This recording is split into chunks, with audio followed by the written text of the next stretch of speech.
Good morning, everyone. Welcome to the Police and Crime Commissioner meeting, Monday the 13th of November.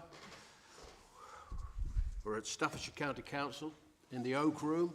This meeting is being webcast, so please be aware of all that during the course of the meeting. Hopefully you've all had a copy of the agenda. I'll move straight to the agenda. Are there any apologies for absence, please? Thank you, Chair. There are apologies from Councillor Maycock. Thank you very much. Are there any declarations of interest? No, none shown. Thank you. The minutes of the meeting held on the 10th of October. Hopefully you've all had a chance to look at those minutes. And we noted in the action, we'd like to put in the action log a mention of the comment regarding disability hate crime that hasn't been logged. Now we understand, Commissioner, that this is work in progress and you are across it, as they say. So we look forward to getting a report, ideally before the next meeting if possible, but for formal discussion at the next meeting. Thank you. Could I take this opportunity to welcome Councillor Krepsky, apologies if I haven't pronounced your name correctly, Councillor, who has replaced Councillor Fitzpatrick. Our colleague is from East Staffordshire, so welcome to the meeting. Nice to see you here. Thank you very much. Item 4 on the agenda, decisions published by the Police and Crime Commissioner. And we note that there is no decisions that have been published on the Commissioner's website since the last meeting. Item 5 on the agenda, questions to the Commissioner from members of the public. We do have a series of questions today from members of the public. Shall we call colleagues to the table? Mrs Mallinger isn't here at the moment, but Mr Riley, who's the second member of the public on the agenda. Okay. Mr Riley, would you like to come to the table and address the meeting, please?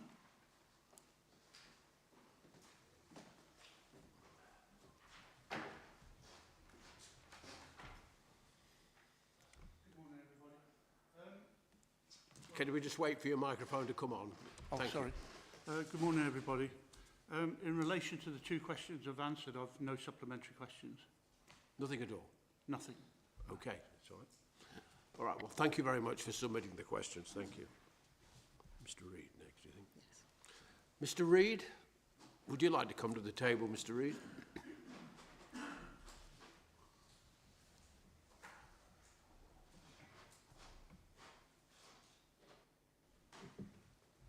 Okay, thank you. Right, well, I submitted my question after the last meeting. I've received an answer. I would say I'm a bit disappointed. I'm all in favour of the installation of ANPR cameras, monitoring the 2% of motorists on our roads who do not have tax and do not have insurance, amongst other things. And I do hope that in the future the Commissioner feels able to publicise the results on a regular basis. Let's see how many of these people are caught and are forced to pay their contribution to the roads. We've all driven here today. I know, Chairman, you've driven about 30 miles from Burton-on-Trent. You have passed numerous people on that journey today from Burton to Stafford who are not taxed and not insured. And I think the ANPR cameras will help reduce that problem and 100% support. But I just hope we're kept informed as to their success over the subsequent months. Thank you for that. Commissioner, would you like to respond to that question? Yes, thanks, Mr Reid. I'm glad you're a fan of automatic number plate recognition cameras, because I am as well, and that's why we've invested, or I've approved £500,000 worth of investment in them this year, which is going to make a significant difference. More cameras all over the county, particularly at key junctions, tracking vehicles in and out of the county as well, and also more mobile ANPR cameras. So this will be in Roads Policing Unit and also local police team vehicles. And it will mean every district has got equipped vehicles. Now, they, as you suggested there, they are used for identifying vehicles without insurance, without MOTs to some degree. But actually their primary use is to identify known criminals, look for vehicles that have been believed to have been stolen, and particularly to help monitor and assess situations, sometimes after a crime, to see which vehicles were in a locality, so they aid investigation as well. And I think it's they're far more a robust tool in dealing with criminals that use our road networks, which are very good, in the widest sense. And the real value is quite often you pull somebody over for something such as missing insurance, and they'll find stuff in the boot. My own deputy found, was on a she didn't on her own, but as part of a team, there were drugs in the boot, considerable value, and quite often people are going equipped to do wrong stuff, and you find the gear in the boot. So there's a much wider impact of this. The force conduct an assessment every 2 years, and we're looking to improve that. I'm quite keen, as you are, to be able to share with the public the direct relationship between that investment and results. But the results go further and wider than the two important things you've pointed out. So yeah, very happy to pick that up, and it might be something I include in my public performance meetings going forward. Thank you for the question. Read no supplementary, I take it? No, that's fine. Thank you very much.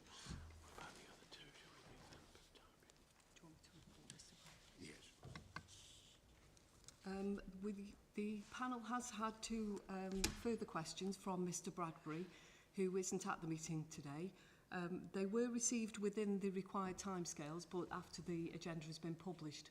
Unfortunately, the information isn't available to report to the panel.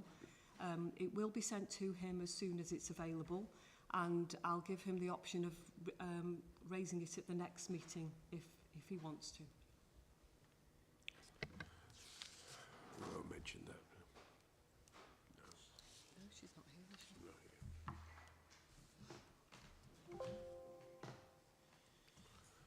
Right. Is this the next That's the item? next item. My laptop's just thrown a wobble, as it were. Commissioner, could we talk about the MTFS budget now, please? The next item on the agenda, just while we're re-signing. Yes, please. And sorry, morning, Chairman, morning, panel. Sorry, I haven't said hello properly before. So, a couple of medium-term financial statement updates today. This one and then the Fire and Rescue Service. It's a key point for me, 6 months into the year. I'm particularly keen at this stage to assess how good our allowances were in the previous MTFS, how accurate we've been with our forecasts and budgets, and to understand what the implications are through the year. Now, what I'd like to do, if it's okay, Chairman, is just ask my 151 officer, Catherine, just to take us through some of the highlights first, and then I'll return and pick up a few bits and take some questions, if that's okay. That's fine. Thank you, Chair. Thank you. Sorry. Thank you, Commissioner.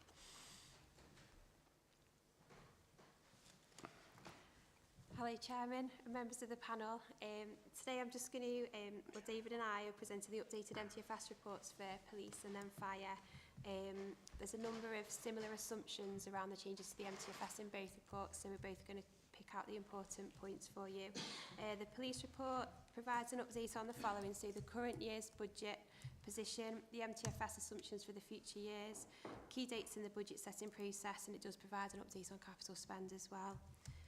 So, starting with the outturn position at Q2 for the group, the Commissioner's Office on Staffordshire Police is forecast at 242 million at the moment. That's $500,000 underspend, which is a good position to be in. And the in-year budget position, despite the overall inflationary pressures, is continuing to show a small underspend, so that's a good position to be in, and ensures that we're in a good place for the challenges, financial challenges ahead.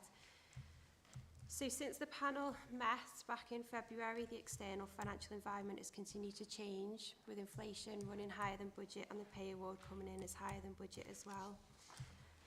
And I'm just going to talk through the changes in the MTFS assumptions in a little bit more detail, and these are mainly in section 4.2 of the report in that table. So the table is shown in 24-25 next financial year. The budget gap has increased by 2.4 million. It's now at 5.8 million.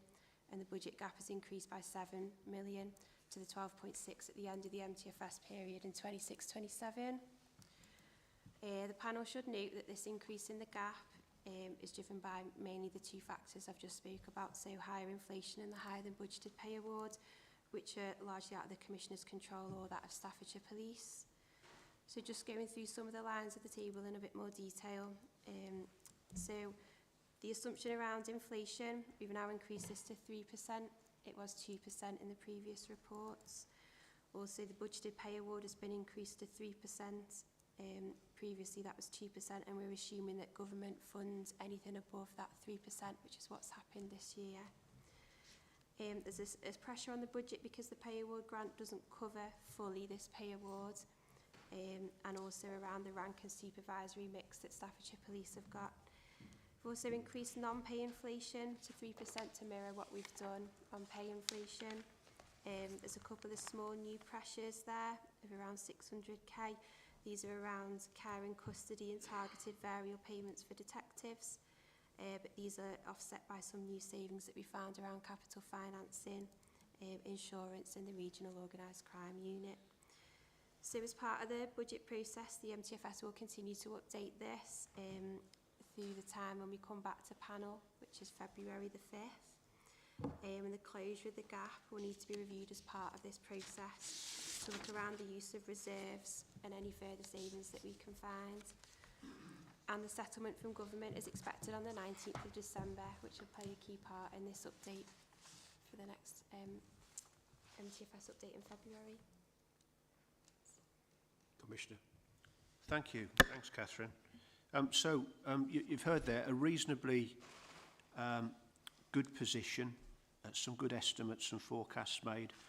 We're slightly underspent. I think it'd be interesting to see where we are at the end of the year. Some of the underspend is due to not being right up to our target operating model in some areas, and that's due to a really challenging recruitment position at the moment. It's been like that for about 18 months actually. The country's got such high employment at the minute that bringing in people, even to an attractive job in police or fire and rescue, is actually quite tricky and demanding. And the extra vetting delays that have occurred this year haven't helped, because if people are waiting 3 or 4 months for their job to be confirmed, it's quite tricky. Just wanted to pick up a couple of other bits that Catherine hasn't shared with you. There's a statement in 2.5 there. Important, I think, going forward. This is a bit of a platform for me and my team in terms of reviewing the budget for next year, and we'll be back and discussing that with you in detail. So we do have some constraints on where we can go for savings. I'm not uncomfortable with them. One of them is not to reduce police officer numbers, given the national support for the uplift. In fact, I'm looking to increase officer numbers. Again, similarly, local commitment around contact call handlers. So some of those are officers, most are staff. And again, we're not, our ambition is to increase in those areas. So it means that where we go for savings is quite limited. It's about efficiencies, improved technology, and things of that nature. But it means that we're sort of looking at around 25% of the budget for savings. As Catherine said, the pay award was good. I think that was correct and about time, and mostly covered by government, but not completely. About a 5-10% shortfall in the final settlement that we receive, and that tends to be the way it works. There's a statement there about the council tax. I did set a slightly lower council tax than I could have done last time, not quite up to the precept limit. I think it's worth noting that that was, I think, other than one, the highest council tax contribution to the police service in 15 years. Now that's mostly because it was quite a chunk to ask of the public, but also because more houses in Staffordshire and a really very welcome health in terms of business and individuals' contributions in a good recovery of council tax due. And that's really helped to put us in a solid position, particularly in comparison with the majority of other police forces. The previous highest was when my predecessor asked the public to help support additional police officers ahead of the national commitment to 20,000. And in fact, I really welcomed Mr. Riley's question, because that was right to the heart of one of the misconceptions. We're very busy recruiting, but the numbers we quote are always additional officers. In this case, since 2019, 394. But that previous council tax commitment was to add more to that, and by May I hope to have 2,000 officers, which is getting on for 500 more than a low point only 4 or 5 years ago. So it's taking us back in the right direction. Those gaps we've seen, some statements about utilities. We'll see that in police and fire. Actually, the confidence, I think, around energy, we've just got to watch and see, because we're now in another, unfortunately, terrible international war situation, and the Middle East is clearly important in terms of energy costs and so on. We've got reserves at the moment planned for use to balance the budget this year. We do have a healthy reserve position. We also have a healthy capital position, and we're going to be using our own resources rather than reaching for more expensive borrowing, as others will have to do. So that's something that gives me some comfort, because we've got some areas for investment going forward.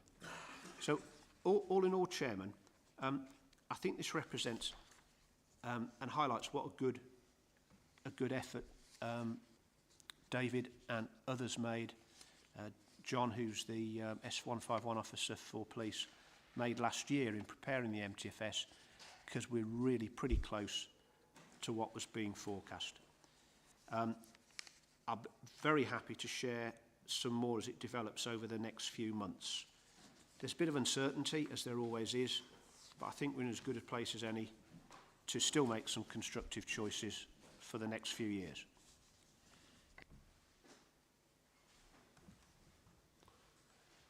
Thank you.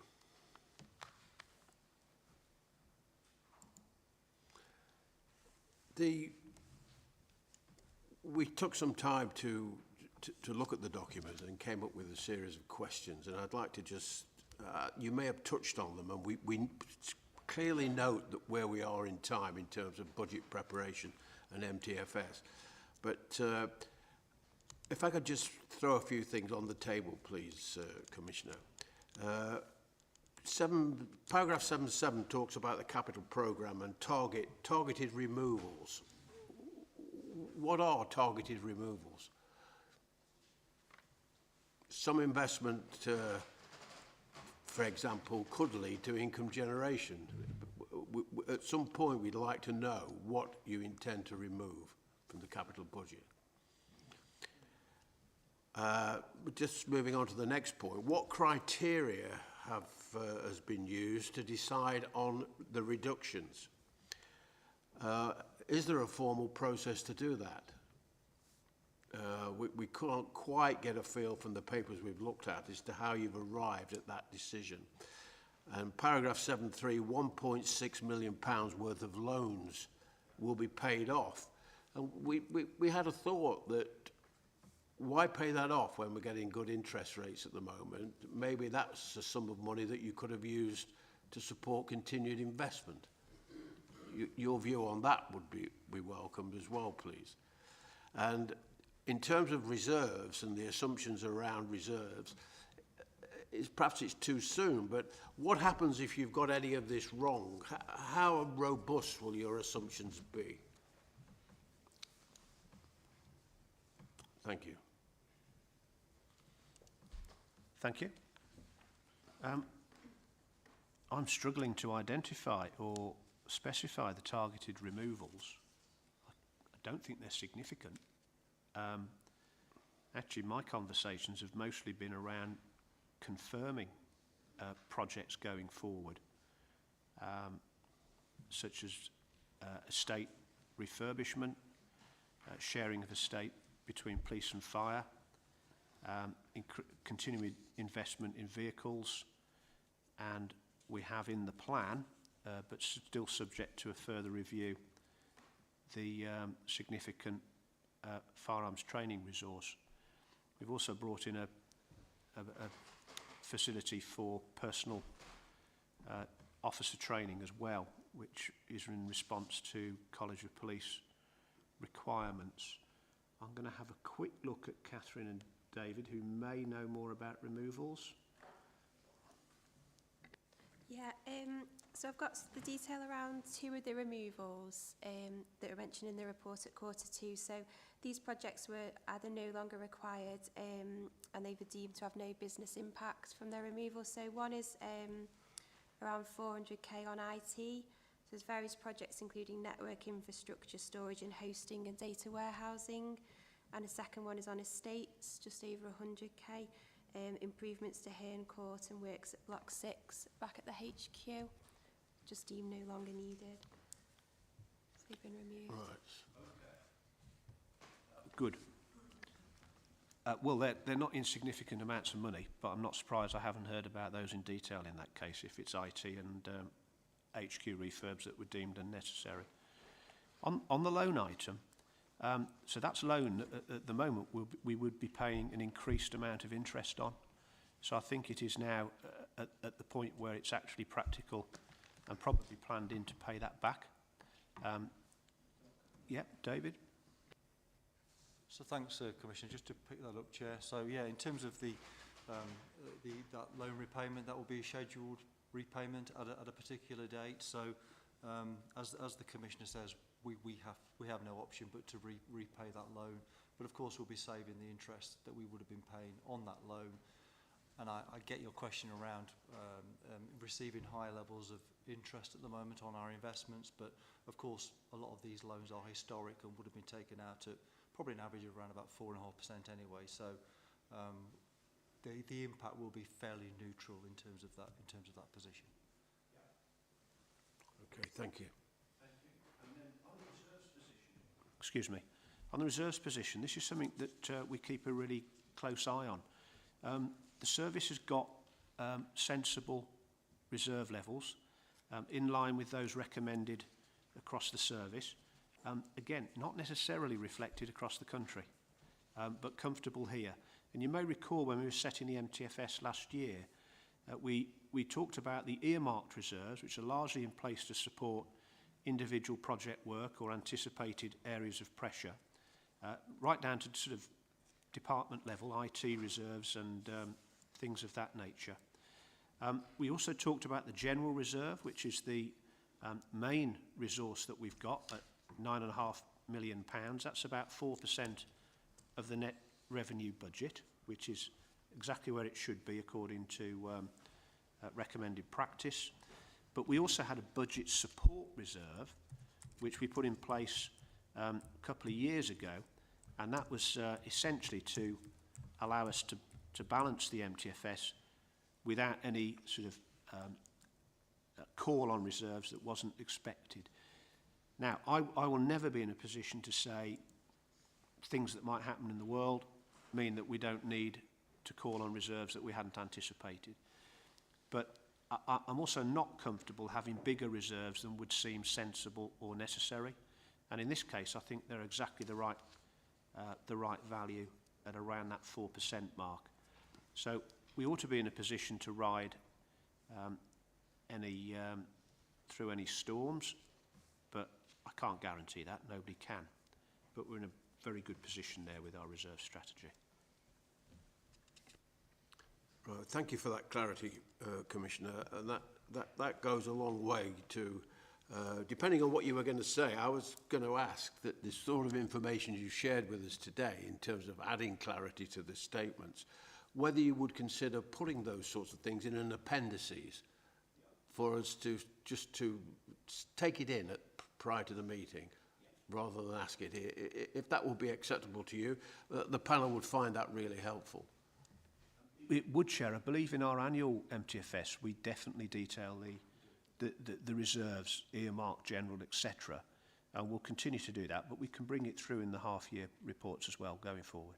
That would be really helpful, thank you, because it helps us put the picture together rather than get it all the big bang on one day, as it were. Pardon that expression. Okay. Colleagues, are there any questions on that topic for the Commissioner? Adrian. Thank you, Chair. You talked earlier, Commissioner, about the growth in police officer numbers.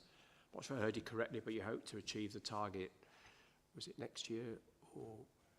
So it's a growing recruitment. Have I got that right, first of all? Yeah.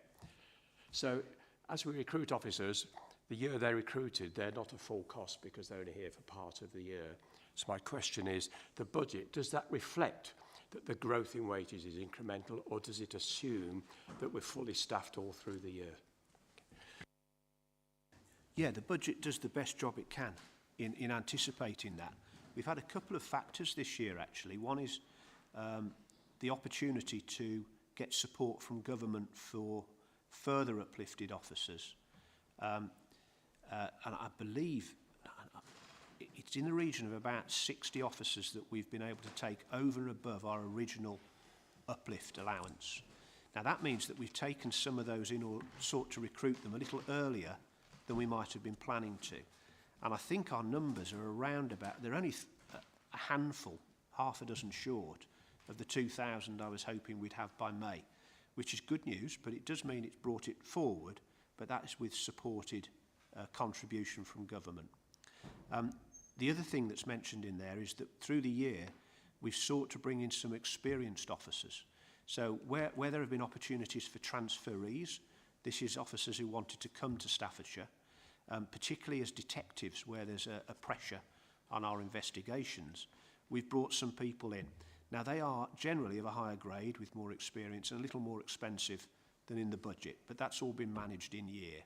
And one of the things I'm really keen to do, Chair, when we come back to talk about next year's MTFS, is to very clearly set out what we've got planned last year and how we've got on with that, what we've done in year in terms of pressures but also investments that we've dealt with through the period, and then what we've got planned going forward.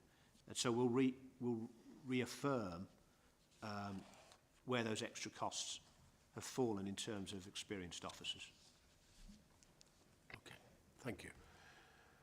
Commissioner, I did ask if you could share with us any details regarding the criteria that you and your team have used to decide on the possible reductions in the budget and the MTFS. Are you able to give us an overview on that?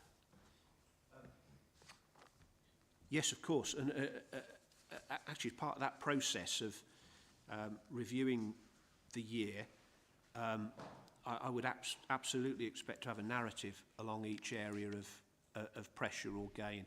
I think you'll be as interested in where we've had underspends and savings, as well as where we've spent some money and made investments that we felt were timely as well. Okay.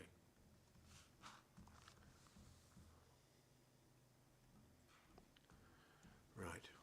What's the next item on the agenda? I can't get it up. If everybody's finished. Yeah. Are there any further questions for the Commissioner on this item? No? MTFS for fire. Yeah, I think we move into the MTFS for the fire.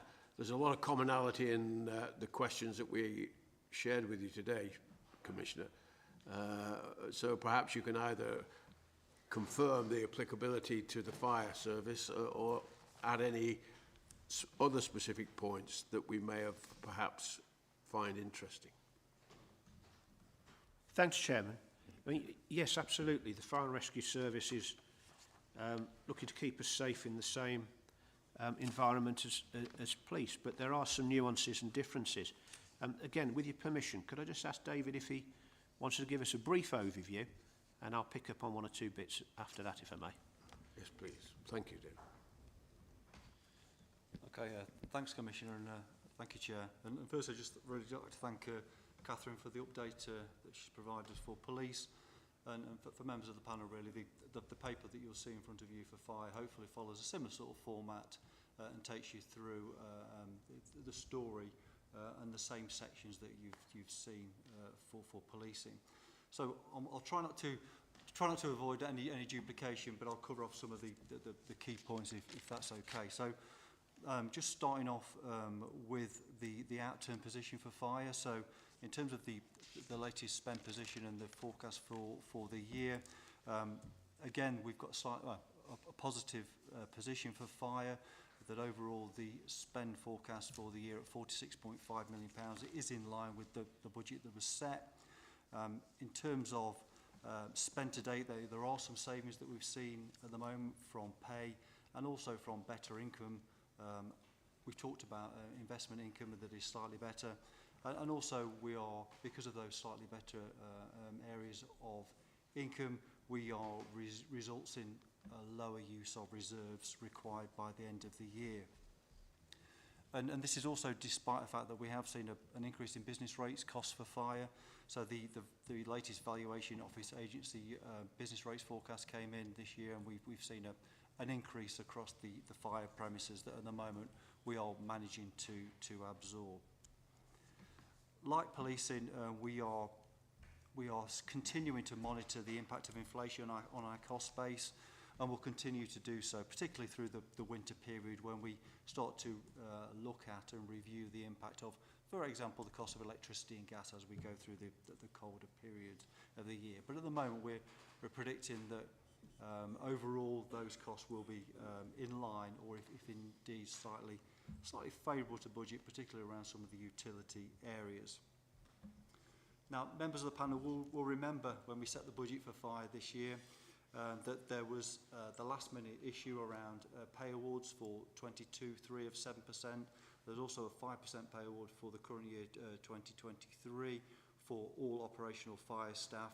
And also as well, this paper considers the impact of further pay awards for next year, which are again likely to be above the budgeted levels that we incorporated within the MTFS. So as Catherine's done with the police paper, we've incorporated a table within paragraph 4.4 on page 7 of the report that just looks at the opportunities and savings and some of the risks that are coming through that we're experiencing at the moment.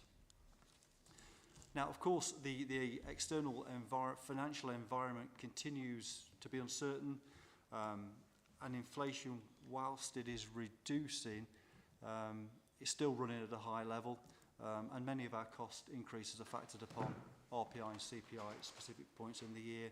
So we're still reflecting and trying to understand the full impact of that as we move through this year and into next year. We've also assessed that overall net position for opportunities and savings and risks, and that's resulted in a small increase as we move forward to 26-27. So we started off with an MTFS gap of around about £1.3 million, and we're currently reflecting that that's probably going to increase slightly to £1.5 million. And we'll look at the table in a little bit more detail in a moment, but primarily that is associated with the impact of additional costs coming through for pay. So hopefully, members of the panel, you've had opportunity to look at that table in section 4.4. And I talked about pay, but under the new risks, you can see that actually the impact of predicting an increase in pay from 3% to 5% as a £500,000 negative impact on our MTFS as we move forward. So that's on top of the business rates additional cost that we're seeing of just under £400,000. And also we are reviewing the impact of employer contributions into the firefighter pension schemes, which are also going to increase this year. Now, we understand that part of that cost, or majority of that cost, will be funded by government, but we're waiting for full clarification of that. So we have got new risks identified within the MTFS of around about £1 million. Now, in terms of the opportunities and savings that are offsetting that, we are seeing, as I mentioned, a smaller increase in the utility costs as we move forward than we anticipated, as well as the contract for the insurance for the fire and rescue service is under review, and the Commission has now approved a new approach, so we are going to deliver some savings on insurance as we move forward into the MTFS period. We're also going to receive an additional amount of revenue support grant from the government, because that's going to be based upon the CPI as at September, which was at 6.7%. So we've got the benefit coming through of that. And on top of that as well, we've also got some shorter term benefits of additional interest that we're receiving from the cash that we hold. Now, in terms of the budget process, so Catherine's already taken you through the budget process for police. Fire's pretty much the same, so in terms of similar timescales, but of course we will come back to the panel on the 12th of February with the budget report for next year. Now, of course, the closure of the estimated gap in funding will, of course, need to be reviewed as part of the budget process exercise, and we will continue to reflect upon the impact of the transformation programme and the savings that are being delivered at the moment, and also, of course, how we're going to support that budget position with the use of reserves for next year. Now, panel, I mentioned that we are in a position where we'll use slightly less reserves next year, during the current year, but that, of course, then allows us potentially to use that budget support reserve as we move forward to the budget setting process for next year. As part of the ongoing transformation work for the Fire and Rescue Service, we have a dashboard tracker that basically tracks all the savings that we've delivered to date, and the Commissioner gets to see that tracker report on a fairly regular basis as part of our governance board meetings. But of course, we are in a position where we do need to address that gap as we move forward, and as I said, we have that gap of 1.5 million as we move forward into the MTFS period by 26-27. So there will be further work that's required, for example, on career models and transformation, in order that the service has a flexible workforce available at all times. As Catherine mentioned, the settlement from government is expected on the 19th of December, but of course we know that the settlement will come through generally probably Christmas Eve, or certainly that week before the Christmas break. Within the paper as well, in addition, the service has identified a number of investment areas for the Commissioner to consider during the budget setting process. The National Fire Chiefs Council are currently trying to, I use my words carefully, positively influence the Home Office and Treasury to see if there's a referendum limit of £5 going to be afforded again for next year. Now that would deliver an additional amount of income for the Commissioner to consider as part of that investment as we move forward.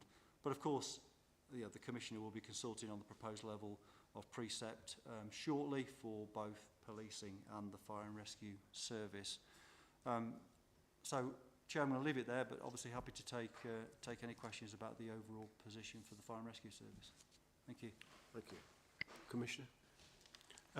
Thanks, Chairman. Thanks, David. Yeah, I think actually the summary you've got of the timetable on page 3 is quite handy. It does remind us of us getting together on the 12th of February. There's some similarities there to the police situation. I think pay has had a bigger impact in fire and rescue, and is probably the issue that is causing most uncertainty going forward. But again, we're in a pretty good shape here. We've got good estates, good reserves. My ambition is to get the Fire and Rescue Service in a position where it is really in the very best position to keep us safe 5-10 years into the future. And I'm pleased to be in that position because that's not the case everywhere. However, genuine challenges in getting to that situation, not least our recruitment of on-call firefighters, which is so important given our mixed urban and rural geography.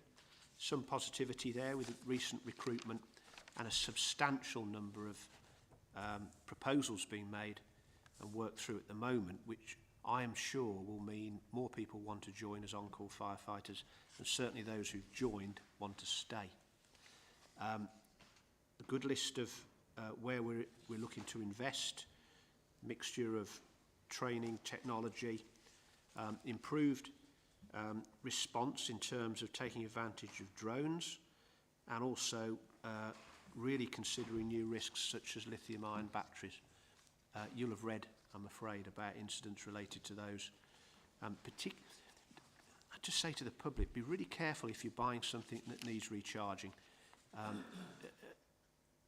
Get something that's absolutely clearly, properly marked, follow the instructions. Too many fires in garages, sheds, things like that, when people have plugged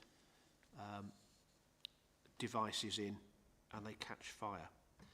And Chair, just to refer to the reserves position, very similar on police. I've got the same approach here, 4% in general reserve. There are earmarked reserves already in place for future anticipated spend. And again, we're very happy to detail those, and we'll do so at the 6-month phase. And David mentioned that you'll see some similarities in how this is presented.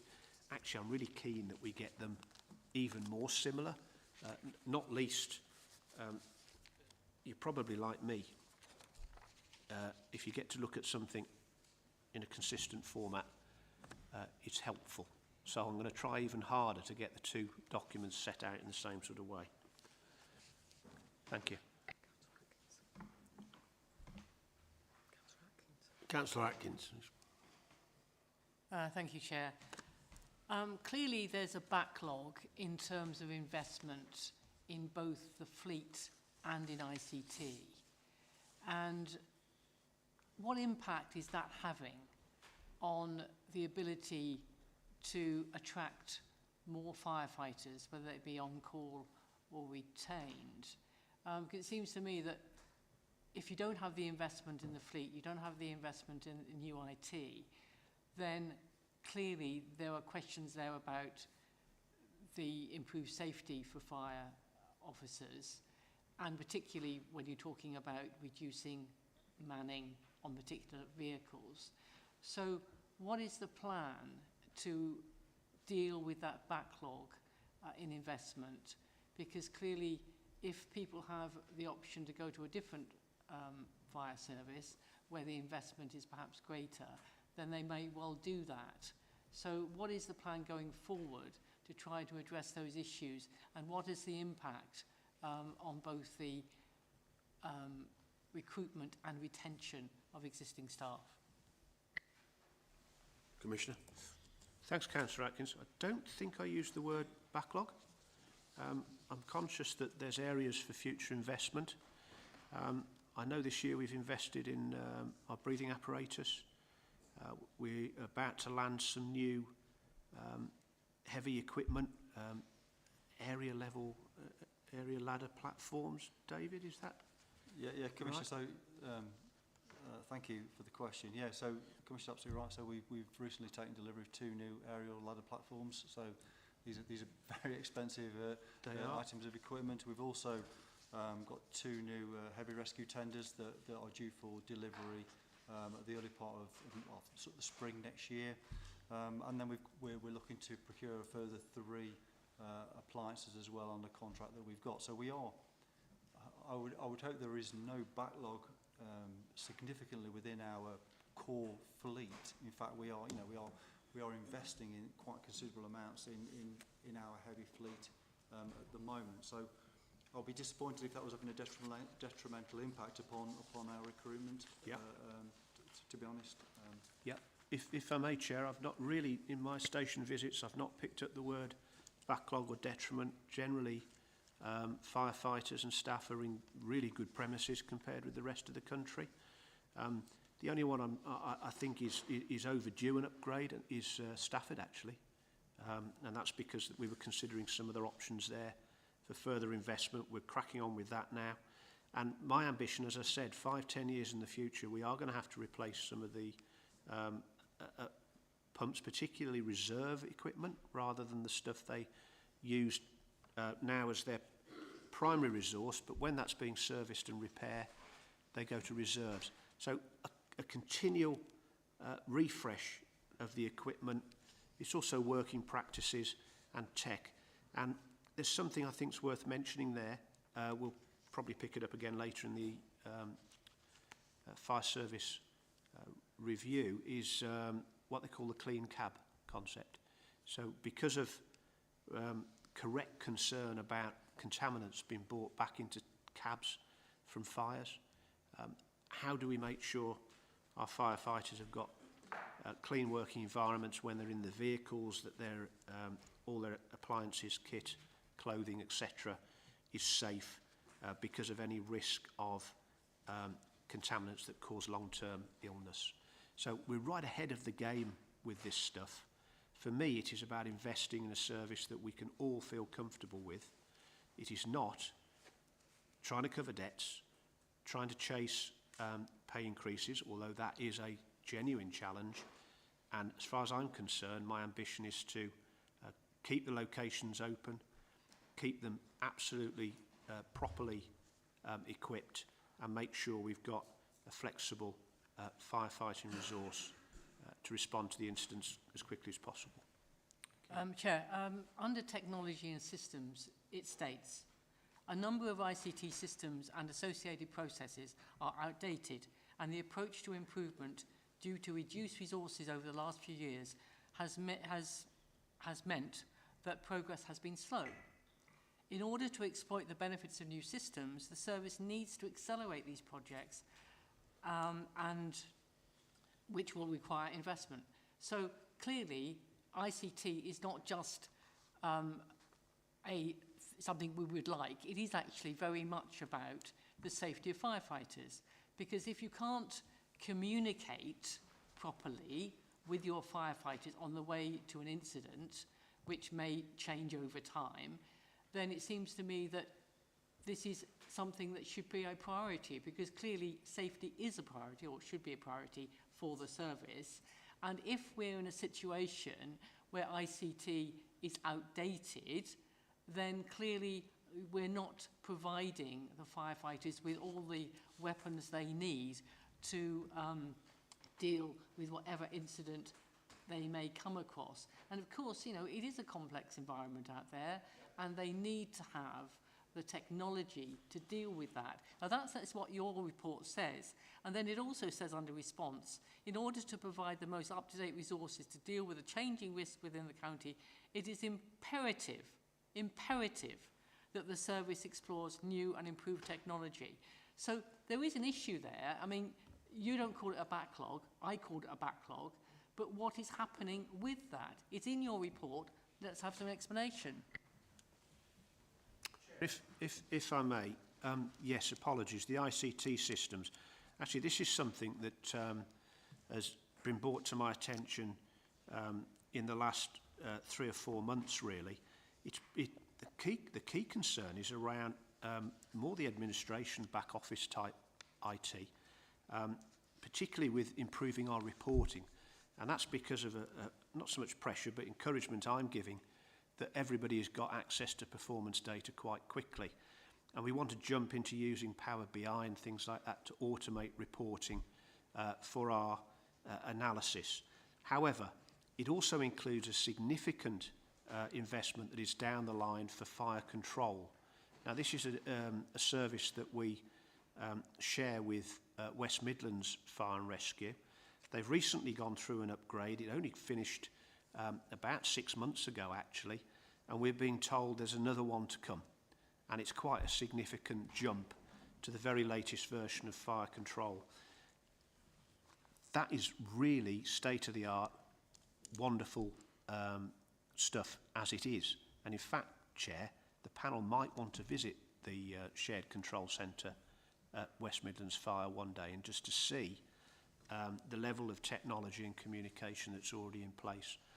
But there are some added advantages that ourselves and West Mids think we'd want to take advantage of.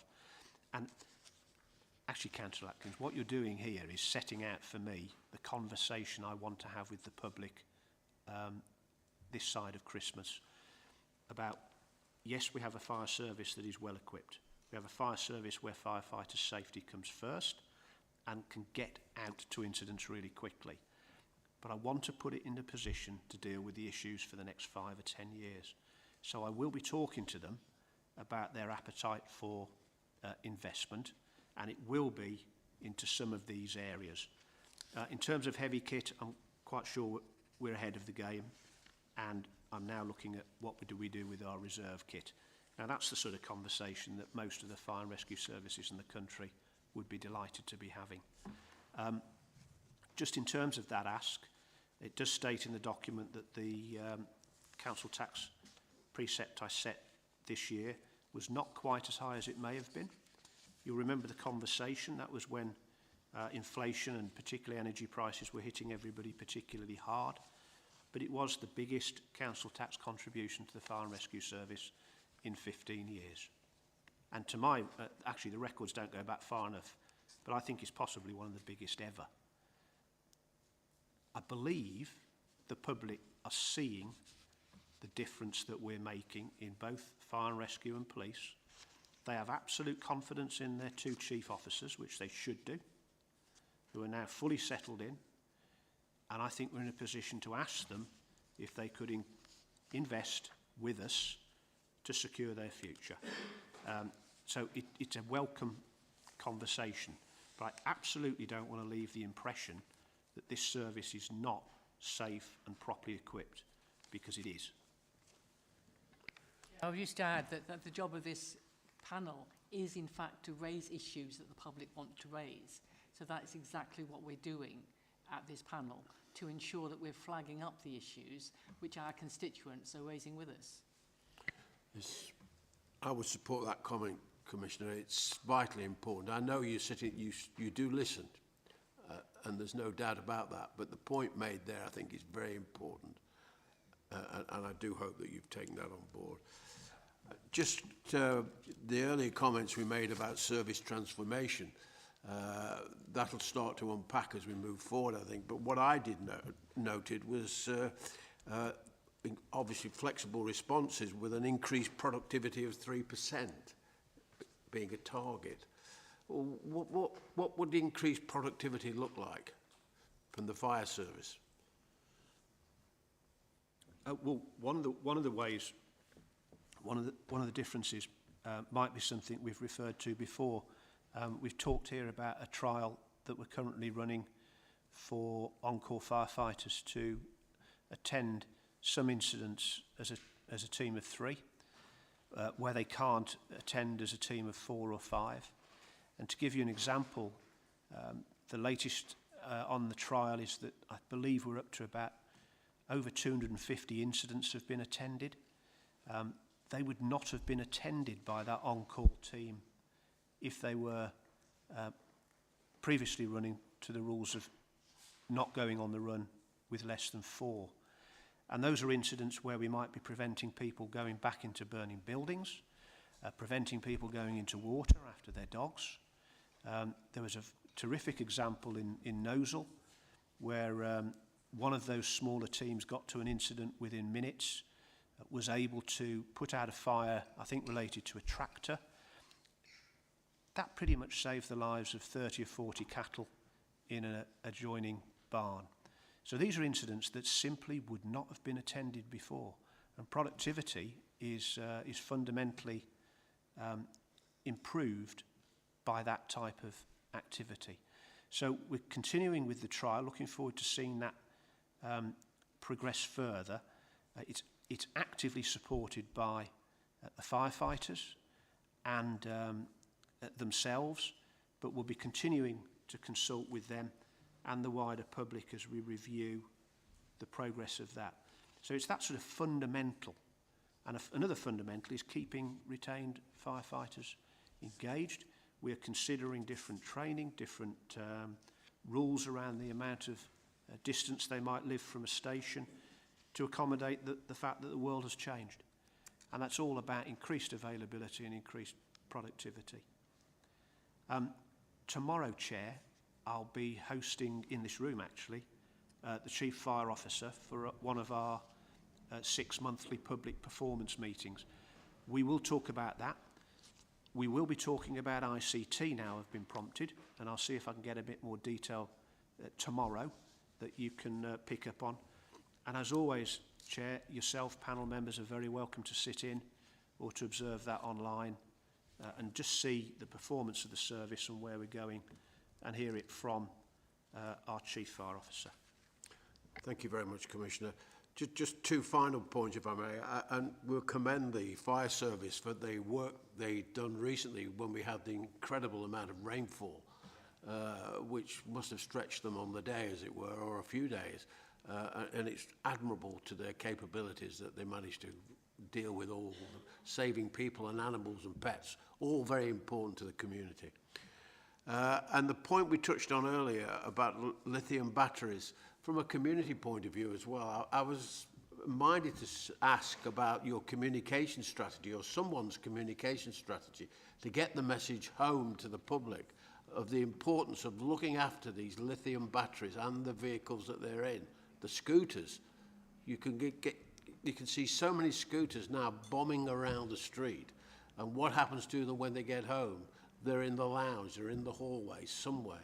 Now that is beginning to look like a source of fire for people, and of course the disaster of it all could be the loss of life. So is there anything you would consider doing in terms to drumbeat that message home to the public? Just on both of those points, Chair, I mean, firstly, all that work done by the fire service during the flooding, it's worth reminding ourselves that that's not statutory duty at the moment. It is still something the Fire and Rescue Service take on in their rescue capacity, but also beyond their sort of defined duties. I would really welcome a more formal statutory commitment that fire and rescue support flooding. Climate change is not just about increased heat and fires in open grasslands and so on. It's also about flooding. I mean, it's certainly about flooding around here, and they do a fantastic job. If it was statutory, I think there would be opportunities for increased investment in more kit, and actually there'd be a real pressure applied from the service to prevent areas that regularly flood and things like that. So I think it's in everybody's interests that that happens. With lithium-ion batteries, we do some communications. I think coming up to Christmas, it's a real opportunity to step that up. It isn't just the heavier stuff like e-bikes. If it's a scooter, there might be an issue because generally, unless you're riding that on private land, it's illegal and you shouldn't have one. We can have one, but you can't ride it. And they are dangerous, and quite often, because they're not legal, they aren't coming in through approved routes, and the technology is not up to scratch and at higher risk of catching fire. And that's worth parents looking out for and others, because it's not in anybody's interest to have dangerous kit being imported.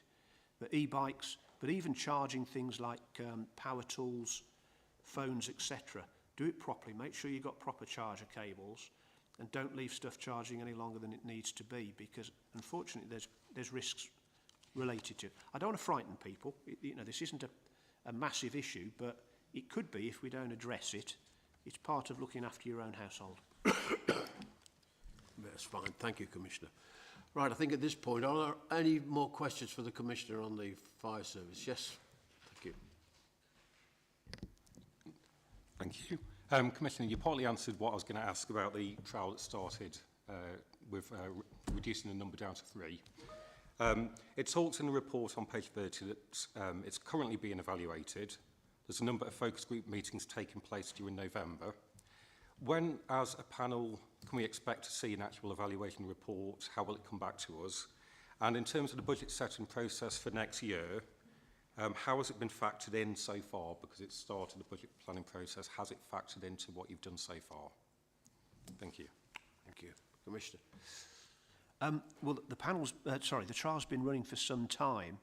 It's going to conclude 1st of December after 6 months. So it's been running for quite a while. Chair, could you remind me, have you already requested that I bring back the details of that after the trial period? Yes, good. If not, I'm really happy to do that because I think it would be useful. And the Chief Fire Officer will be giving an update tomorrow, as I said.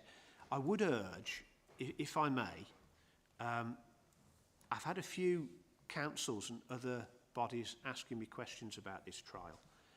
I won't say they've been misinformed, but they certainly haven't been fully informed. And a lot of them don't seem to realise that the route to ask questions like this is through yourselves, through their elected panel member. Whilst I'll always correspond with town councils, etc., it's your duty to hold me to account on this type of stuff. And I'm absolutely willing to do it around issues where there might be safety concerns. I gave a few examples earlier of the type of advantages. I think they're considerable. I think it's an absolute lifesaver for people if we get this right. But it will also mean a better experience, more experience for on-call firefighters. And hopefully that's a reason for them to stay with us. We gave an award to someone in Loggerheads the other day, Chair, 40 years of service as an on-call firefighter, jumping up from the table every other Christmas and so on to attend an incident. It was quite remarkable.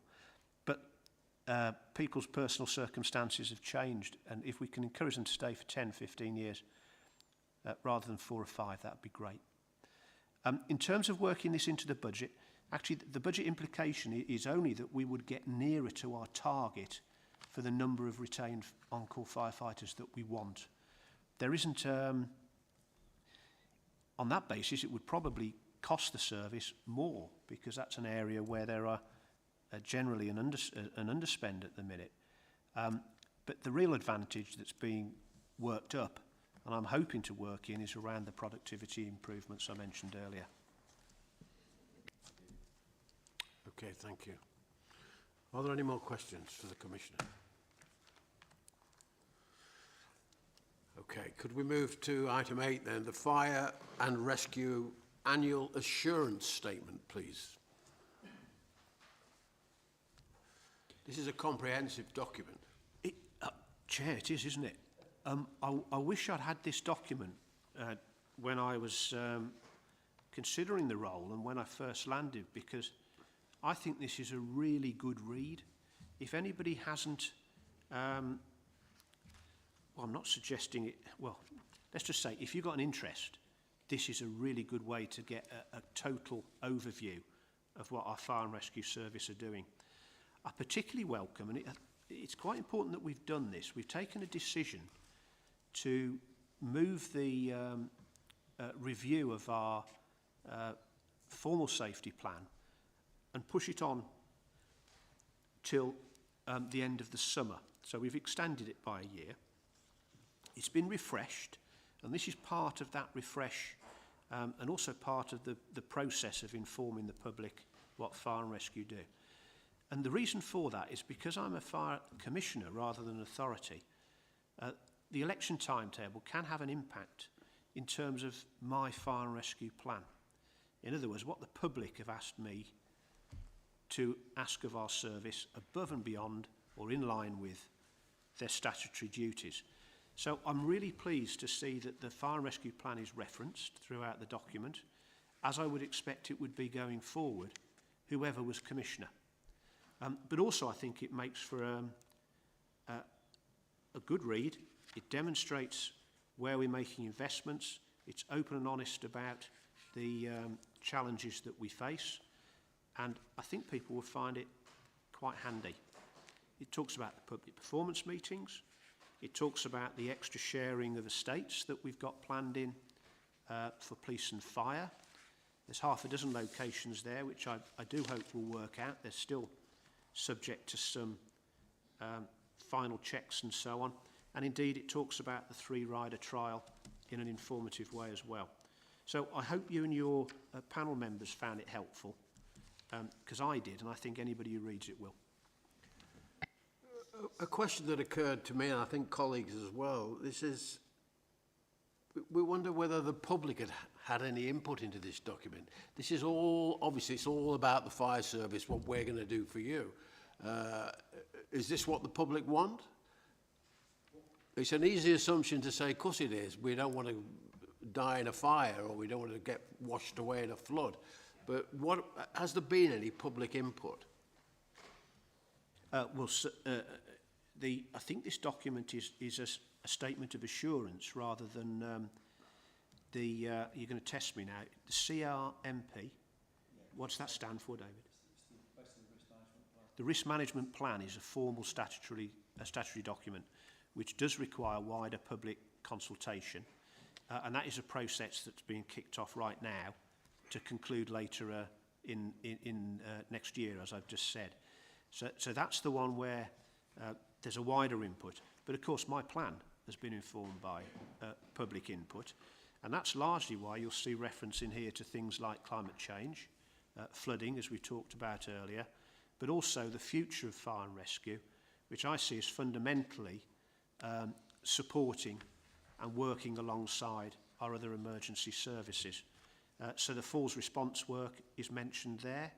I was pleased only last week to hear that the fire service, I'm in danger of doing some spoilers here ahead of tomorrow, but I think we're going to be doing some commissioned work with the NHS to assist with winter pressures. The service will be helping with some returns to home from, that's been approved, David? Great news. So that's more work where the fire and rescue are saying, look, we can do this and we can do it well. It's great value for the public. Let's help out with getting people back from hospital safely into their houses. But again, I'll go through that in some detail with Rob Barber tomorrow. So yes, it's fully informed, and there's opportunities at the back there. They're saying, please do tell us what you think of our safety plan. Please do contribute to the consultation at staffordshirefire.gov.uk. And I'm really keen that the public say how they'd like to see their fire and rescue service not only do the great job they do, but do a bit more as well. Okay. Colleagues, any questions? Councillor Atkins. Thank you, Chair. I want to ask about the falls response team. Is this because it can be taking up to 5, 6, 7 hours for an ambulance service to respond to a fall? I've had a couple of incidents, I know, in my hometown of Leek, where there's, in fact, it both happened within 2 weeks of each other. 2 ladies fell. And on each occasion, they were told, the people assisting the person, a couple of retired nurses on one occasion, were said, you know, would you take responsibility for this person? Well, no, of course not, because they haven't got professional liability. And the second one was when someone had fallen and it was going to be at least 5 hours for someone to attend. Now, what concerns me is that on both occasions it happens, there was a retired nurse on hand, and she was aware of the problems of moving those people.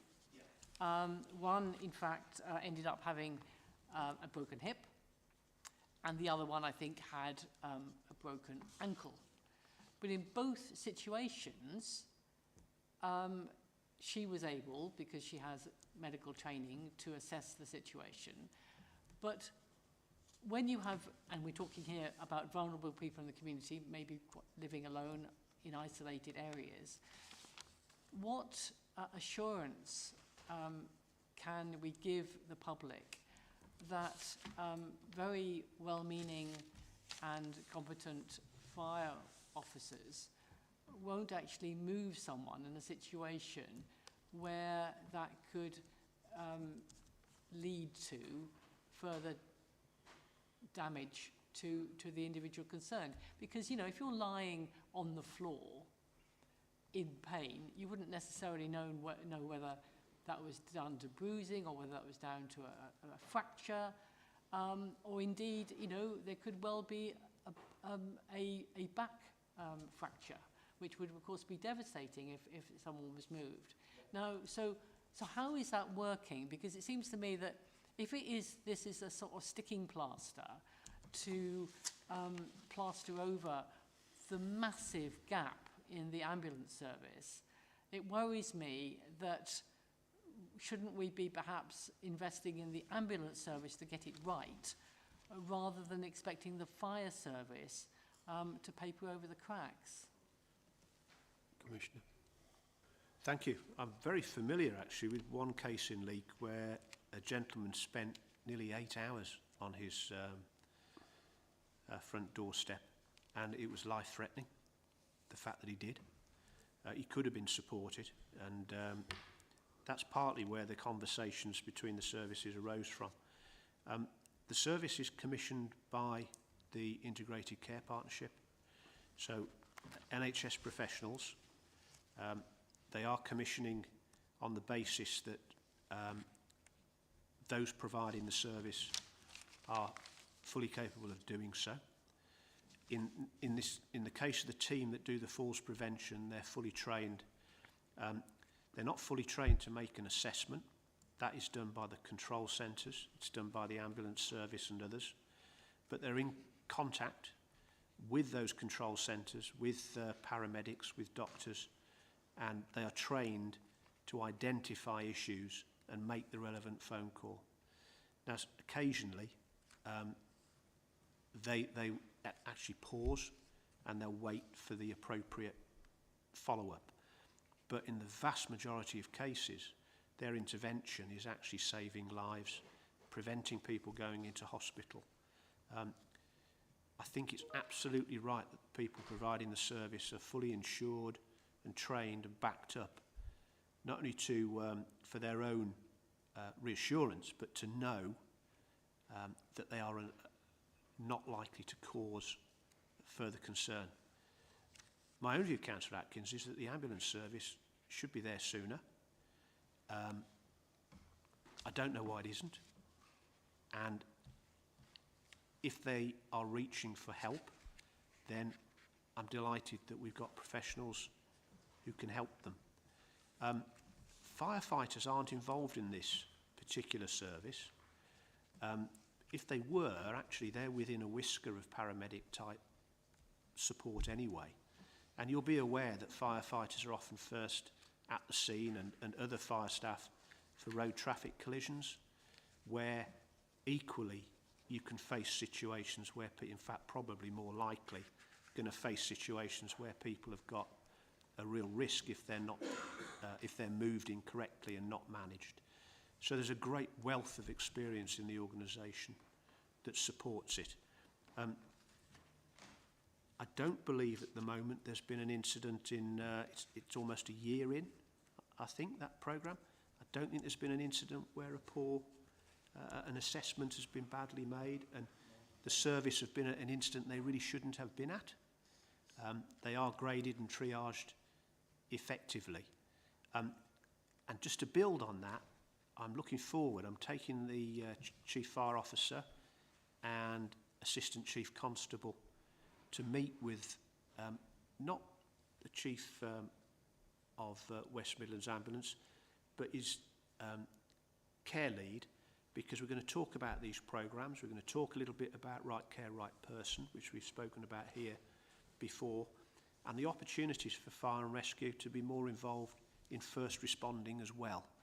Because I'm a little disappointed that they haven't called on the services to do more, particularly in the moorlands as it happens, around first response, where we've got teams who are ready to go, fully trained, can be looking after people in minutes rather than hours. Can I just clarify what training the falls response team has, which allows them to make a proper assessment of someone that they find perhaps on the floor. Because very often, you know, people, you know, well-meaning neighbours, for instance, are sometimes rightly reluctant to move someone because they are worried about the implications of that move. So what training do they have? I mean, I appreciate that they can ring somebody, but it still is not quite the same as being able to assess someone on the ground. And I also am very aware that the longer that someone spends on the ground, the more likely they are to suffer long-term health consequences. So I'm very, very aware of that. And therefore it is important to get them off the floor. But what I'm just wanting to know is what training are they getting to ensure that they are able to carry out that really important role safely? Chairman, with your permission, could I bring back some detail on that and perhaps share it between meetings? The training satisfies the NHS Commissioner, so I'm sure it'll satisfy the panel.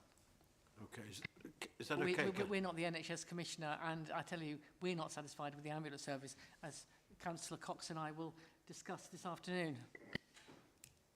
Yeah. Yeah, well, we'll welcome any additional information, Commissioner. The sooner the better, really. Okay. Is there anything else on this item? Adrian.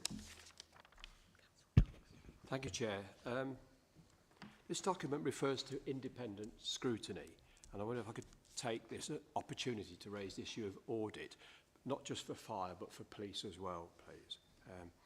And in the little table here, it refers to two groups, the external audit team and the ETAP panel, Ethics, Transparency and Audit. Now, I'm aware that both those groups will, as they carry out their work, will produce written independent reports on the state of the finances, and the ultimate responsibility to act on those reports rests with the chiefs of both services, because those reports will, I guess, contain some compliments, some observations, and dare I say at times criticisms. I know from past experience that always aren't taken as seriously as they might. So it's a question you may not be able to want to answer now, Commissioner, but I'm looking forward to when those reports are issued. Are you satisfied that the two chiefs involved make sure they're followed through accordingly? Thank you. Commissioner. Thanks, Chair. I think the audit is really valuable. My team see them all. I see nearly all of them. ETAP, that's the Ethics and Transparency Audit team that operate for me independently of police and fire, will see them. I meet with ETAP every quarter myself to understand what's on their mind. I think that's a different approach from before. And actually, my Chief Executive, Louise, and I spend quite a lot of time chasing audits sometimes because we want the information. Audits are financial, but they're also around effectiveness as well. And there have been some really very helpful ones in recent years. They are paid attention to right across the piece as far as I am concerned. If there's any reason for concern, I'd be quite interested to hear that. My view is they do a great job and it's really important. We've had some frustrating times, David, haven't we, with our final accounts audits. There's a national pool of auditors that you call upon. You can end up with a smashing relationship for 5 years, or you can end up with one that's not quite what you hoped for. In our case, we've had some late audits which have not been helpful, but our accounts aren't really needing, haven't actually, let's just say the audit hasn't come up with anything we didn't already know about.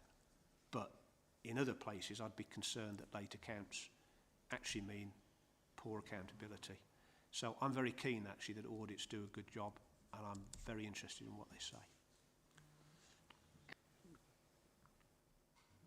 Thank you for that. There's a slight difference, isn't there, between being satisfied that those groups are doing a good job, but then there's the next step, what's done as a result of that work, and if they come up with recommendations, then where's the evidence that they're actually taken forward? Excuse me, absolutely key. And yeah, that's where conversations that we have with the chief officers at our various governance meetings really matter. One in particular I'm thinking about is an audit around the way that we handle property. So that might be evidence of other elements of property. Really growing area for the police, because there's lots more digital kit being kept now, and it has to be kept sometimes for years. So there's a whole programme of work around that, and it's been informed by an audit in the last year or so. Okay, thank you. Are there any further questions for the Commissioner? Yes, Councillor Cox. Thank you, Chair. I don't know whether it's a question or a comment, but this is an extremely interesting read, and I'm very grateful for it to come to the panel. There is a lot of information there that obviously, takes digesting and wanting to know what we can get out from it. That you asked for people to obviously make comment on it. It's in terms of the summary and everything. What I picked up, and again, you might not have the answer to this because I presume it may link into operational. The graph that you said in the 1 year 22 to 23, page 58. I was interested in seeing the figures where we say up. If I looked at road traffic collisions, up 14%. Now, I'm aware through the Lichfield district that we're getting quite a number of these, certainly. And in terms of reporting back, is there a view from the fire and rescue in terms of the collisions, or is that just left with the police to investigate?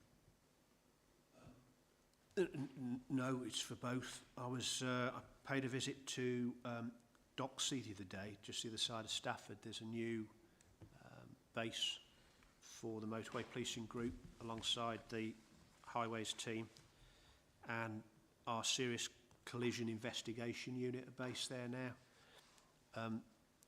When you see the wall with the names on it of people that have died or been seriously injured, and there's over 30 this year,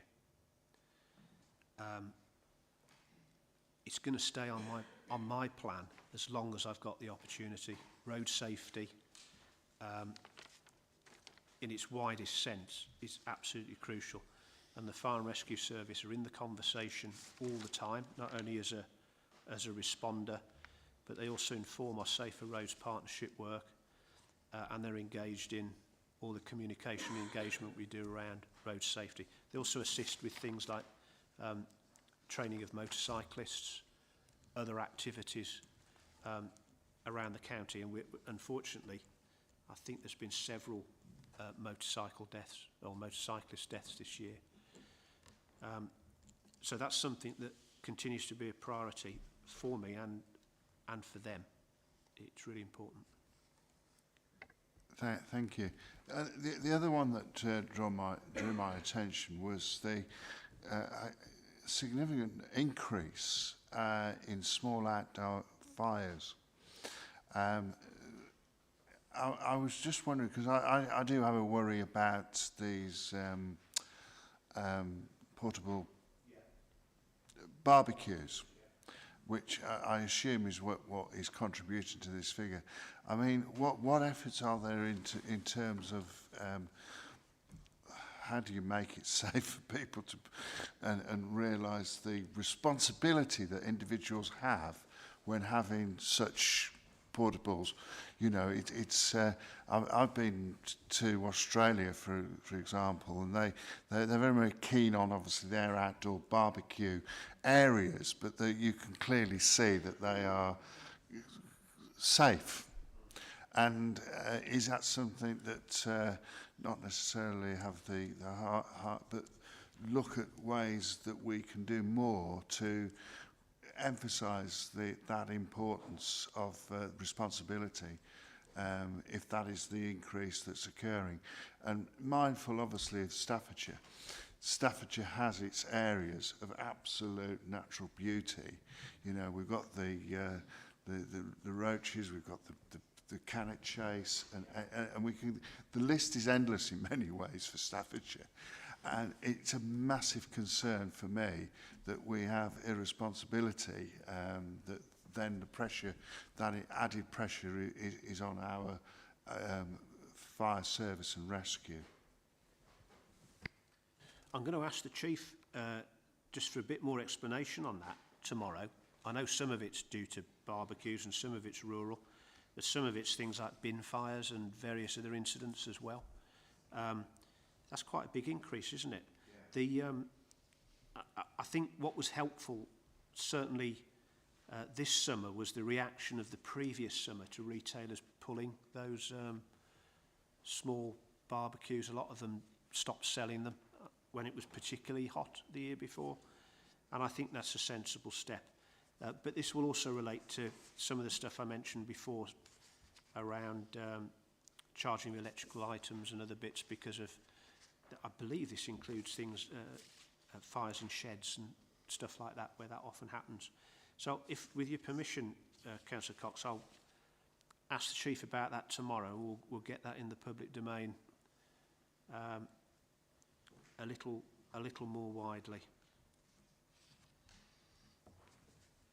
I would welcome that. Unfortunately, I'm not going to be able to listen into, but I would very much welcome, because it seems a large number there, and that's, you know, I mean, obviously the percentage gains, 38% up. If you have a look at the figure below, it's 4 accidental house fire deaths. Well, that's a 33% increase. But in terms of 4 to 2,000, you know, it's we don't want to necessarily get hung up on percentages, but certainly do increase on actual numbers. It's interesting because some of these incidents, these smaller fires, they're exactly the type of incident that our trial with threes is helping with, because it gives an opportunity for a team that's more local to be at that incident, tackle it and deal with it quite often before the full team follows up. It also means those full teams are then hopefully not even required at some of those activities. And of course they do go to road traffic collisions in 3 where they can help as well, even if it's just preparing the area, clearing the ground, finding hydrants, setting up safe perimeters, issues of that sort as well. The more we can get a team of qualified people on those locations sooner, the better. And you can see there is some pressure there in some increasing demand. The good news is we're seeing some reductions as well, particularly around deliberate fires and other items. But managing this pressure is really key. Yeah, I'm grateful to Councillor Cox for that. It builds on the point that Councillor Atkins made about questions on behalf of the community and our concern for the community. So we can put those in parallel and frame them to you. They need to be addressed. Could I just put a question to you now in terms of the recent publicity around big dogs? I don't want to pick a particular dog out there, but how would you deal with any reports of some of the incidents that we've received notification of in the press recently? Well, the service are, I guess you could say they've got a very heightened awareness of this. There's been a review to look at previous reports. I understand there's been some revisiting of some reports. This is not there's not a very high volume of these, but I think the public is rightly concerned because of the risks involved. And I'll meet people every day who say, look, it's not the dog hasn't been looked after. And I think they're right. It is very much correct ownership and an understanding by the owner of some dogs that if they are not looking after that dog properly, it poses a risk. I've got to say, Chair, the incident in Stonell this year was probably the most upsetting that I've had in my 2.5 years as Commissioner, when a gentleman was killed by those 2 dogs. And I applaud the Prime Minister for acting so quickly. They need to be controlled. There are options in the meantime for the existing dogs. The key for me here is that if people are concerned, nobody should not go about their business for fear of a poorly behaved dog. Report it. Report it. The police will take action. They will interview, they will give advice, and they will act if they need to. It's very important. And even if we as adults feel a bit nervous, just consider what that would mean if it was a child or somebody vulnerable. My own view is, if you're concerned about a dog, regardless, report it. Thank you. Right, well, before we perhaps close the meeting, I'd just like to summarise a couple of points back to you, Commissioner, just to make sure that we are reading from the same page, if we may. The panel recognised in the MTFS context the alignment between the police and the fire service, and agree with you, Commissioner, that the objective of consistency can only add value at the end of the day. So we'll look forward to seeing how that develops over the future, perhaps, year. We will be very appreciative of appendices for any of the prices that, or costs that have been quoted in the document, with some sort of breakdown to help us more easily understand how it's been arrived at, and perhaps with an indication of the criteria, if that is relevant. We really look forward to seeing how the fire service transformation plans unpack over the next few years, or perhaps sooner than that. We haven't really got a timeline for any of the events, but we do look forward to seeing how efficient, if they can build on their efficiency. And having said that, we're very mindful of the unplanned work that they find themselves exposed to in terms of flooding, whether you agree with the principles behind climate change, there's no doubt about it. We've seen clear examples of the impact of flooding, both on the community and the fire service in recent weeks. So that's very, very important to us as well, Commissioner. Right.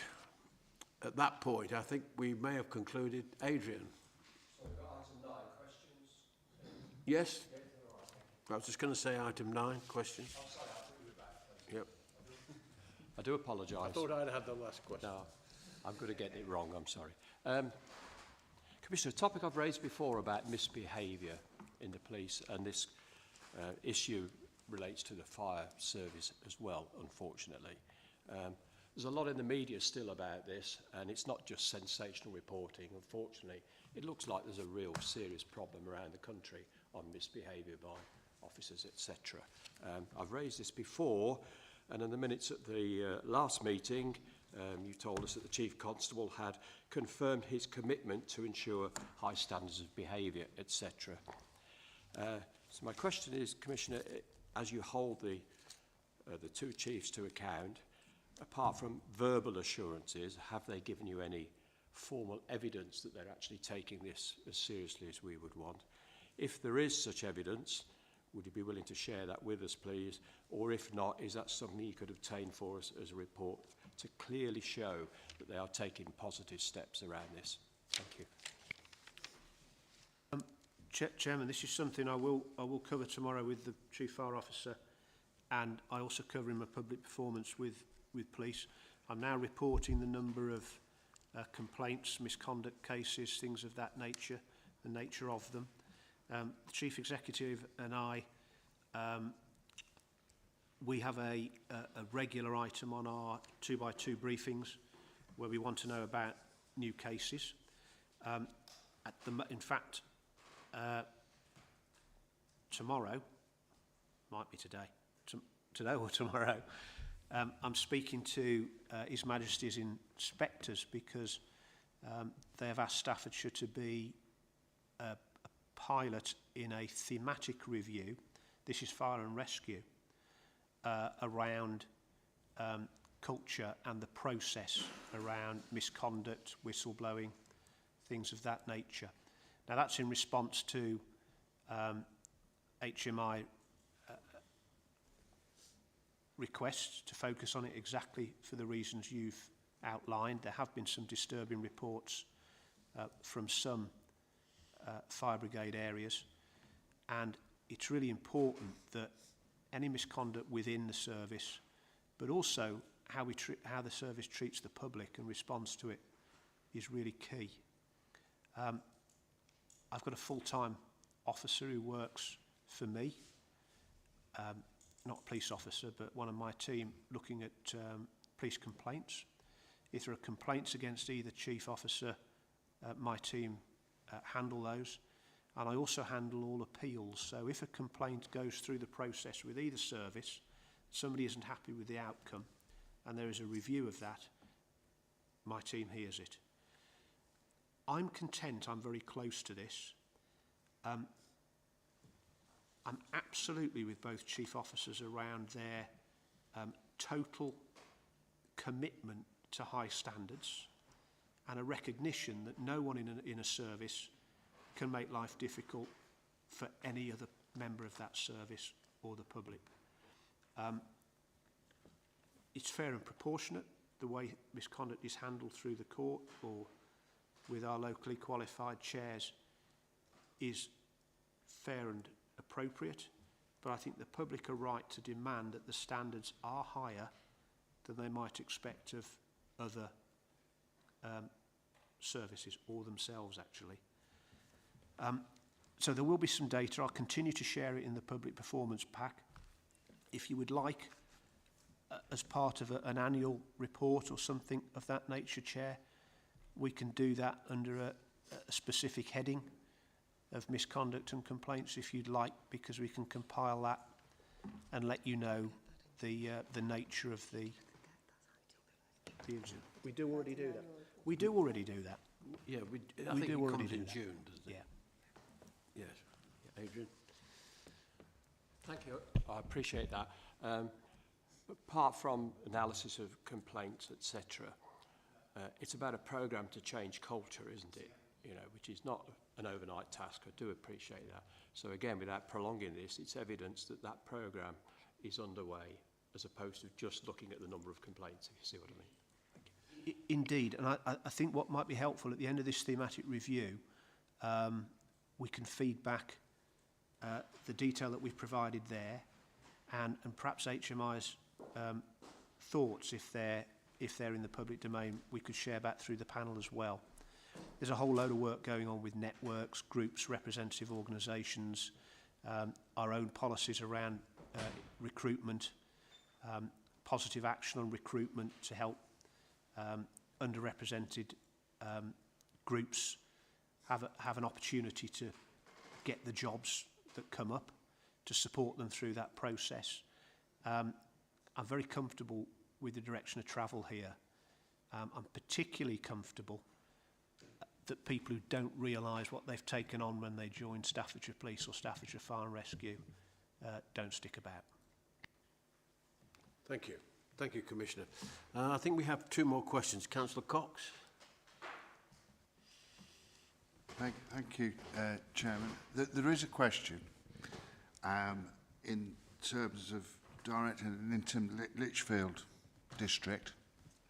You'll be aware, Chairman, that we've now just lost another Lichfield commander,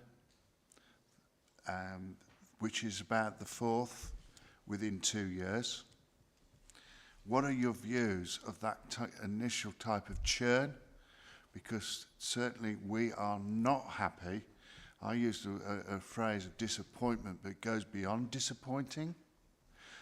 What are your views with regards to this churn? We appreciate one cannot stop people wanting to progress within the force, but at the same time, we have to create a confidence level and stability level within our area. And I think, unfortunately, that is missing at the present moment. We've got a very, very, and I really commend her, we've got a superb inspector who's currently temporary, again, for the second time, as being the chief inspector and commander. But I just wish that we could get that stability in Lichfield, that, and I don't know what the other authorities are having, but I think it is, certainly within 2 years, and 2 in the matter of months, is unsatisfactory, and it is concerning. What are your views? Could I just echo that in East Staffordshire, Commissioner? We've had 2 in the last month.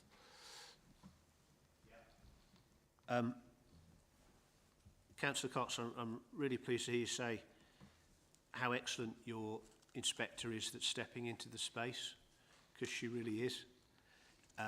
Actually, and the Chief Inspector who's there for a period, who joined us from West Midlands.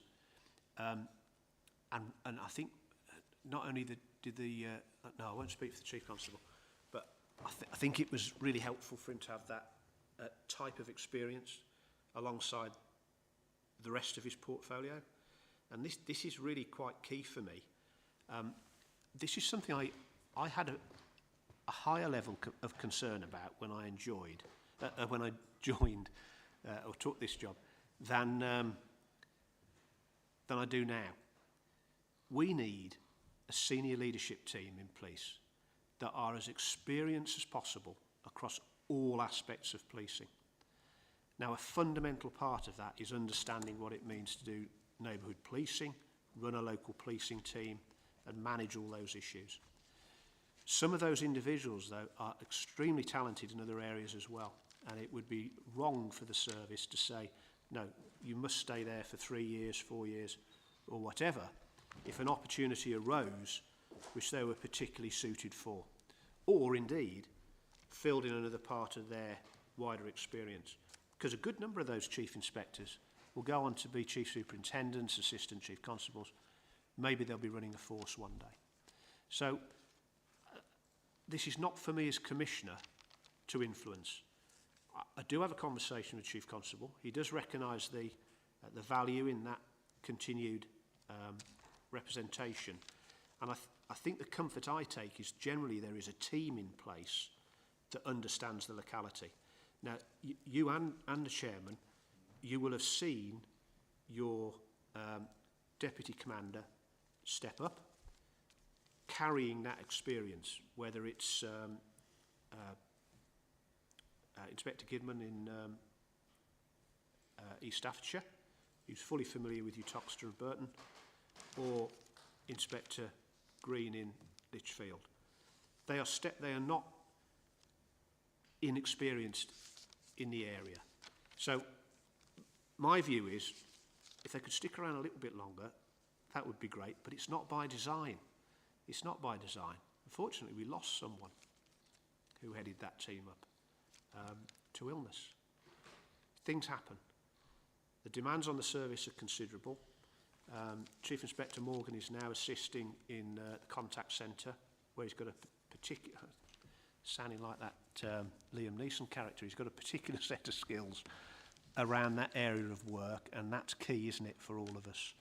So bear with the judgment of the senior team there. What you have got from me is a continued commitment to those local policing teams, and they will be led by chief inspectors. That is something that's important to me, and I hope that we can continue to maintain that model. But I'm pleased to see that you're more than comfortable with who's in the chair. Thank you. If I may just come back on that, Chair. Yes, I mean, obviously we are and comfortable with our temporary Chief Inspector and Commander. I'm hoping that, her application is seriously supported because I believe actually within her that we have that continuity. But it is a concern that we have different ideas from different chief inspectors and as a commander in how to implement the chief constable's plan. And if we're not careful, is that Lichfield and maybe other areas as well is just not getting that message then through to make sure our communities are benefiting from the model that the Chief Constable has put forward. So it is ensuring that continuity. I certainly share the view that we can't stop progress, but we just desire stability. Thank you. Councillor Atkins. Thank you. I just wanted to know how the police are responding to the increased tensions and, in some circumstances, crimes against both the Jewish and Muslim communities arising out of the war in Israel and Gaza. Thanks, Councillor Atkins. There is a heightened awareness. It's something we've discussed regionally and locally. It's something actually we've discussed in terms of the information, the briefings we get around counter-terrorism and other areas too, which I'm party to.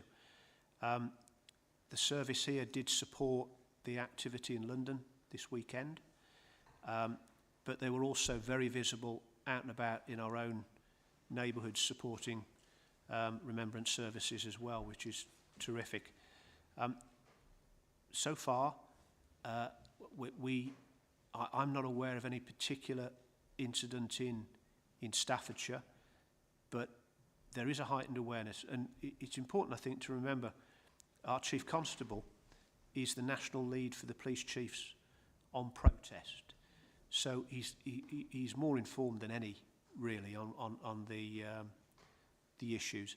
There were a couple of issues related to factory units, one in Lichfield, one in Tamworth, which have been the subject of protests and people getting on the buildings and so on before.